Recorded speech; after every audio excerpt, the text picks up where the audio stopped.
திரு பாலச்சந்திரன், நான் உங்களிடமிருந்தே தொடங்குகிறேன். கோவையில் நடந்த இந்த பாலியல் வன்கொடுமை சம்பவம் அப்படிங்கிறது ஒரு சமூக சிக்கலா பார்க்க வேண்டுமா, அது ஒரு சட்டம் ஒழுங்கு பிரச்சனையா, இதை எப்படி நம்ம அணுகணும்?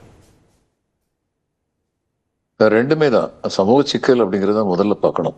சட்டம் ஒழுங்கு பிரச்சனையும் தான். சமூக சிக்கல் எதனால இருக்குன்னா, பெரும்பாலான ஆசிய நாடுகள், ஆப்பிரிக்க நாடுகள், அதுக்கப்புறம் தென் அமெரிக்க நாடுகள், இங்க வந்து மேல் சாவனிசம் வந்து ரொம்ப அதிகம். நம்ம நாடு அதுக்கு விதிவிலக்கு கிடையாது. சில குடும்பங்கள் வந்து மேல் சாவனிசத்திலிருந்து விடுபட்டு வந்திருக்காங்கிறத நான் பார்த்திருக்கேன். சில குடும்பங்களை நான் பார்க்கும்போது பெண் குழந்தைகள் வந்து தைரியமா பேசுவாங்க. அப்பா அம்மா வந்து அவங்களுடைய கருத்தை தான் கேட்பாங்க, ரொம்ப முக்கியத்துவம் கொடுத்து கேட்பாங்க. ஆனா பல குடும்பங்கள்ல அப்பா அம்மா வந்து டிசைட் பண்ணுவாங்க, குழந்தைங்க என்ன செய்யணும்னு டிசைட் பண்ணுவாங்க. அந்த மாதிரி நிலைமை இன்னைக்கும் கண்டினியூ ஆகுது. நல்லா படிக்கணும் அப்படின்னு சொல்லி பார்த்தா அவங்க படிக்கிறவங்க வந்து பையனை முதல்ல படிக்க வைப்போம் அப்படின்னு சொல்லி நினைப்பாங்க. பொண்ணு வந்து படிக்க வைக்கிறதுல வந்து அவ்வளவு இம்பார்ட்டன்ஸ் கொடுக்க மாட்டாங்க. இதெல்லாம் இன்னும் அதிகமா இருக்கு. இதனுடைய ஒரு தொடர்ச்சி தான் இந்த பெண்ணை வந்து டேக்கன் ஃபார் கிராண்டட் அப்படிங்கிற ஒரு ஆட்டிடியூட் வந்து இப்போ எந்த ஒரு நாட்டிலையுமே நம்ம வந்து முன்னேறிய நாடுகள்னு சொல்லி நினைக்கிறோம். இதுல வந்து பெண்ணுரிமை உறுதிப்படுத்தப்பட்ட நாடுங்கிறது வந்து இங்கிலாந்து மாதிரி, ஸ்காண்டினேவியன் கண்ட்ரிஸ் மாதிரி, நார்வே, ஸ்வீடன், இந்த மாதிரியான நாடுகள், வரிசையா பல நாடுகளை நம்ம சொல்ல முடியும்.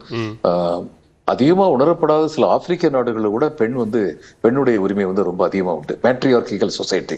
ஏன்னா ஒரிஜினலா வந்து ட்ரைபல் சொசைட்டி எல்லாத்துலயுமே வந்து அது வந்து பெண்ணை முன்னுரிமைப்படுத்திய சமுதாயமாக தான் இருந்தது. இன்னைக்கு வரைக்கும் நீங்க வந்து இதை பாத்தீங்கன்னா, யானை கூட்டத்தை பாத்தீங்கன்னா, யானை கூட்டத்துக்கு தலைமையேற்று நடத்துறது அங்க உள்ள பெண் யானை தான். இது மாதிரி பல உதாரணங்கள் நம்ம சொல்ல முடியும். ஆனா இன்னைக்கு உள்ள நிலைமை என்னன்னா, பெண்களுக்கு வந்து இன்னைக்கு வந்து ஆண்களுக்கு இருப்பது போன்ற சம உரிமை இருப்பதில்லை அப்படிங்கிறது நம்பர் 1. நம்பர் 2, இந்த வளர்ந்து விட்ட நாடுகள்னு சொல்ற இங்கிலாந்து போன்ற நாடுகளையும், அமெரிக்க ஐக்கிய நாடுகள், கனடா, இங்க வந்து கற்பழிப்பு இல்லாம இருக்கா அப்படின்னா, கற்பழிப்பு என்பது தவறுன்னு சொல்ல, வன்புணர்வு இல்லாம இருக்கிறதா அப்படின்னா அங்கேயும் வன்புணர்வு வந்து இருக்கத்தான் செய்யுது. நம்மளை பத்தி, மனிதர்களை பற்றி டெஃபினிஷன் என்ன? we are a social animal. Social animal. நம்ம வந்து அனிமல் கிங்டத்துல இருந்து வந்தவங்க தான்.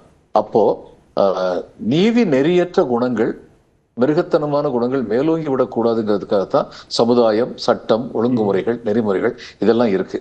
இதெல்லாம் வந்து ஒரு அச்சத்தை உருவாக்க வேண்டும் நீதி நெறிமுறைகளை மீறி நடப்பவர்களுக்கு. அந்த அச்சத்தை உருவாக்கும் நிலைமை எப்போ வரும்னா, ஒரு குற்றத்தை தடுப்பது என்பது எந்த ஒரு நாட்டிலுமே நடந்தது இல்லை. முழுக்க குற்றத்தை தவிர்ப்பது. ஆனால் குற்றம் நிகழ்ந்தவுடன் உடனடியாக நிவர்த்தி செய்யக்கூடிய செயல்கள், உடனடியாக சம்பந்தப்பட்டவரை கைது செய்வது, இன்வெஸ்டிகேஷன் முடிந்து சார்ஜ் ஷீட் பண்ணுவது, நீதிமன்றங்களில் குற்றம் இழைக்கப்பட்டவர் என்று தெரிந்தவுடன் அவருக்கு கடுமையான தண்டனை அளிப்பது என்பது போன்ற செயல்கள் விரைந்து நடந்தால் இப்படி குற்றம் செய்ய நினைப்பவர்களுக்கு தயக்கம் வரும். இன்னைக்கு நம்ம நாட்டுல அப்படி இருக்கான்னா அப்படி ஒண்ணும் கிடையாது. இப்ப பொதுவா எல்லாருமே ஜுடிஷியரி பத்தி பேசுறதுக்கு ரொம்ப பயப்படுவாங்க. கண்டெம்ப்ட் ஆஃப் கோர்ட் ப்ரொசீடிங் வந்துரும்னு சொல்லி பயப்படுறவங்க நிறைய பேர் இருக்காங்க. ஆனா நம்ம ஜுடிஷியல் வந்து ரொம்ப தாமதங்கள் இருக்குங்கிறது நிஜம்தான். இன்வெஸ்டிகேஷன்ல தாமதம் இருக்கு. நம்ம நாட்டுல நிலவர லஞ்ச ஊழல்கள் இதுக்கு வந்து துணையா இருக்குங்கிறதும் நிஜம்தான். எல்லாமே வந்து எல்லா விதமான பிரச்சனைகளுக்கும் நமக்கு வந்து அணுகுமுறை தேவை, சரியான.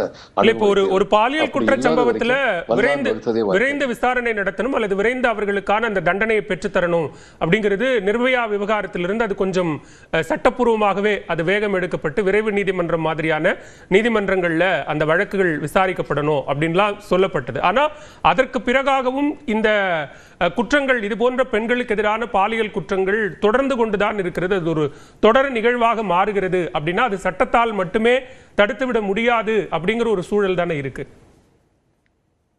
முதல்ல சட்டத்தால் மட்டுமே தடுத்து விட முடியாதுங்கிறது நான் ஏத்துக்கிறேன். அதுதான் நானும் சொன்னேன்.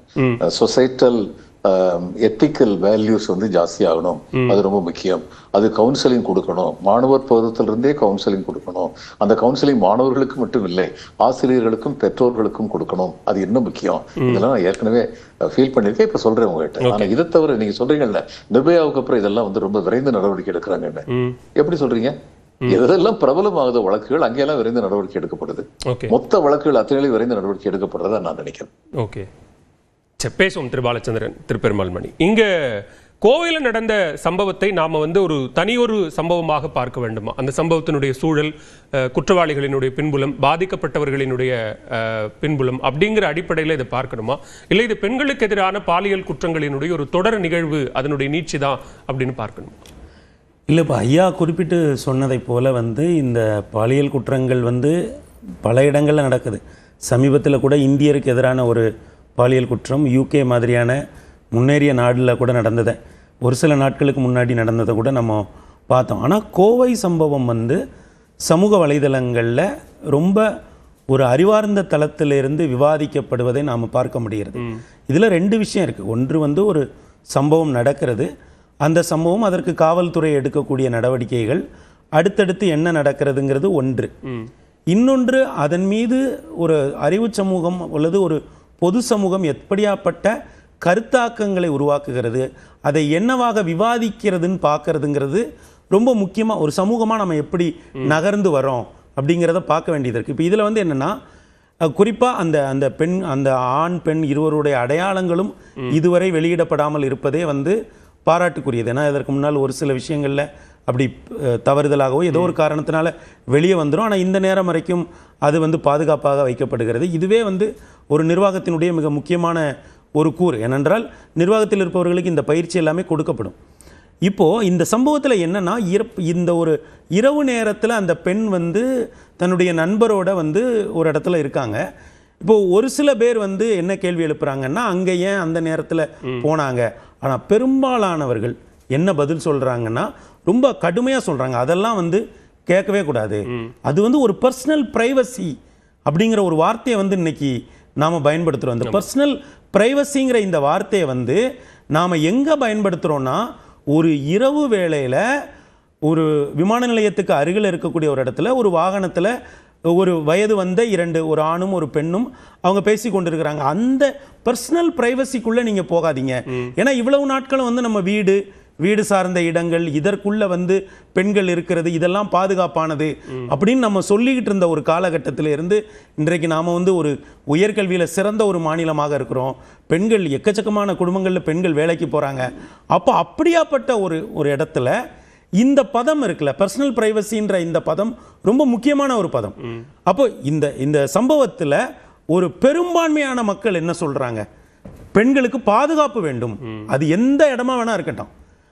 இந்த மாநிலத்தில் இருக்கக்கூடிய பெண்களுக்கு அது எந்த இடமாக வேண்டுமானாலும் இருக்கட்டும், எந்த நேரமாக வேண்டுமானாலும் இருக்கட்டும், பெண்களுக்கு பாதுகாப்பு வேண்டும்ங்கிறது தான் இப்போ கூக்குரலாக இருக்க தவிர, இது போன்ற கேள்விகளை எழுப்புகிறவர்கள் இருக்காங்கல்ல, அவங்கள கடுமையாக பதில் சொல்கிறாங்க. இப்போ சமூக வலைதள பதிவுகளில் நம்ம பார்த்தோம் அப்படின்னா, யாராவது அப்படியாப்பட்ட ஒரு கேள்வியை எழுப்பியிருந்தா கீழே ஒரு 100 பேர் போய் பதில் சொல்கிறாங்க.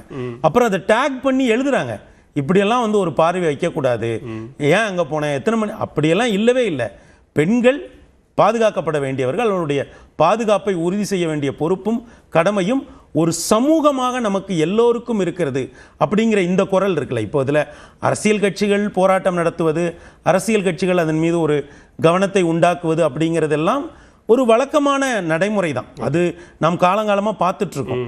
ஆனால் ஒரு அறிவார்ந்த தளத்தில் இப்படியாப்பட்ட வாத பிரதிவாதங்கள் வலிமையாக முன்னெழுவது இருக்குல்ல, அதுதான் நம்மளை ஒரு நவீன சமூகமாக அப்படி கடத்துதுன்னு நினைக்கிறேன். இப்போ இவ்வளோ ஒரு கொடூரமான நேரத்தில் கூட நாம் இந்த விஷயங்கள் எல்லாம் ஒரு நவீனமாகவும் ஒரு அறிவார்ந்த பார்வையோடும் பார்க்க வேண்டும். பழைய இந்த பர்சனல் பிரைவசிங்கிறதுக்குள்ள நீங்கள் டைம் அண்ட் ஸ்பேஸை ஃபிக்ஸ் பண்ணாதீங்க. அப்படி ஃபிக்ஸ் பண்ணுறதே அவங்கள திரும்பவும் ஒரு அடிமைத்தனத்துக்குள்ள, இந்த நேரத்துக்கு ஏன் அங்கே போனேன், அங்கே என்ன பண்ணேன், இங்கே ஏன் போகிறேன், நீ வீட்டில் தானே இருக்கணும், ஹாஸ்டலில் தானே இருக்கணும், இப்படியாப்பட்ட கேள்விகள் எல்லாம் எழுப்புவது தவறு அப்படின்று ஒருவர் அல்ல, இருவர் அல்ல, லட்சக்கணக்கான மக்கள் ஒரு குரலாக பேசுவது இருக்குல்ல, இது ரொம்ப இந்த விஷயத்துல கவனிக்கப்பட வேண்டிய ஒரு விஷயம். அது அப்படி ஒரு ஆரோக்கியமான சூழல் உருவாகிற அதே நேரத்தில் திரு பாலச்சந்திரன் குறிப்பிட்டாங்க, இங்க பாலின சமத்துவம் அப்படிங்கிற ஒரு இடத்துல ஒரு சிக்கல் ஏற்படுது. ஒரு ஆணாதிக்க சமூகமாக இந்த சமூகம் இருக்கிறது. அப்போ ஒரு குற்றச்செயலுக்கு டேக்கன் ஃபார் கிராண்டடா அந்த ஆணாதிக்கத்தையே அந்த இடத்துல பயன்படுத்துறது அப்படிங்கிறதும் தான் பெண்களுக்கு எதிரான இந்த பாலியல் குற்றங்களுக்கான ஒரு பிரதான காரணமாகவும் மாறுகிறதுங்கிற பார்வையும் நம்ம தவிர்த்துட்டு போயிட முடியாதுல்ல. இல்லை, ஒரு ஆய்வாளராக நான் இந்தியாவில் உள்ள வெவ்வேறு சமூகங்களோடு படித்து அல்லது வாய்ப்பு கிடைக்கிற போது பயணம் செய்து பார்த்ததில் தமிழ் சமூகத்தில் பெண்களுக்கான குரல் அவர்களுடைய குரலுக்கு மிகப்பெரிய மதிப்பு இருப்பதாகத்தான் நான் பார்க்கிறேன். இப்போ ஒரு வீடு வாங்குறதா இருக்கட்டும், ஒரு கார் வாங்குறதா இருக்கட்டும், பல பேர், இப்போ நம்மளே பல பேரை நீங்கள் எடுத்துக்கங்களேன், நம்ம குடும்பத்தில் இருக்கக்கூடிய பெண்களுடைய குரலுக்கு தான் பெரிய அளவில் முக்கியத்துவம் கொடுக்குறோம். அப்போ